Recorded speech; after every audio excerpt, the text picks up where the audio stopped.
U.S. submarine pulls into Guantanamo Bay a day after Russian warships arrive in Cuba. Here's a summary of the article. Washington. A U.S. Navy submarine has arrived in Guantanamo Bay, Cuba, in a show of force as a fleet of Russian warships gather for planned military exercises in the Caribbean. U.S. Southern Command said the USS Helena, a nuclear-powered fast attack submarine, pulled into the waters near the U.S. base in Cuba on Thursday, just a day after a Russian frigate, a nuclear-powered submarine, an oil tanker and a rescue tug crossed into Havana Bay after drills in the Atlantic Ocean. Other U.S. ships also have been tracking and monitoring the Russian drills, which Pentagon officials say do not represent a threat to the United States. Russian President Vladimir Putin then suggested his military could respond with asymmetrical steps elsewhere in the world. Related coverage. Singh said it wouldn't be a surprise to see more Russian activity around the United States in such global exercises. The drills are in international waters, and U.S. officials expect the Russian ships to remain in the region through the summer and possibly also stop in Venezuela. Russian ships have occasionally docked in Havana since 2008, when a group of Russian vessels entered Cuban waters in what state media described as the first such visit in almost 2 decades. This post received a score of 10,000, with an upvote ratio of 97%. Here are the top comments in response to this article. There are multiple others stocking the RU ships. This is simply a parade visit. Yeah, this is the one that's visible, the rest are tracking. They are making sure it's clear they are around. In God we trust, all others we track. You've lost another submarine? One ping only, Mr. Vasily. Man, I'm still sad about the dude that just wanted to see Montana. Especially after he survived all those dinosaurs. You got the timeline all wrong. He miraculously survived Red October, and lived happily ever after as a paleontologist. Oh shit, he was digging in Snakewater, Montana. But he died, we saw it. I guess life really does find a way.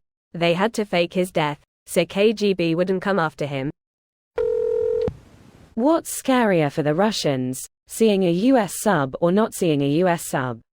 Seeing one, because that means there are a few undetectable, for Russia at least ones around. I mean this in the most respectful way possible, but they're like roaches.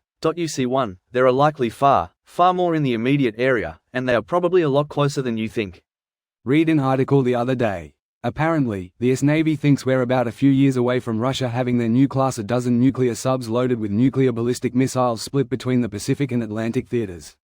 That's a 24/7 constant threat that hasn't been there for decades. It seems like the Russians should be having a hard time building fleets of anything, much less nuclear submarines. At the same time, why else could they be low on certain important materials if not using them to build that new fleet? Didn't realize it was 1962 this year. I have to disagree. Regarding the news from Cuba, it's a clown bootleg copy of the 60s on budget. Is this like in CIV when your battle cruisers run into a couple random frigates launched by some backwards country who all of a sudden wants a fight despite being a century behind on the tech tree? Meanwhile, you're sitting there with battleships and missile cruisers, Off the coast of one of your own naval bases. with an invading army of cavalry, cannon, and spearmen in the rear while you wait with artillery, machine guns, and tanks on land. If the Cuban armed forces want to engage in something with a US naval base there, I do have some sympathy. It will end poorly for them.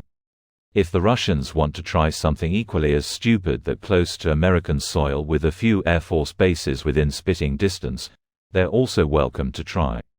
It's not 1963 anymore, and if the Baltic Fleet wants to go through Lake NATO with the intended task of nuking the US, well, that'll be funny. This video was automatically created by Reddit to speech.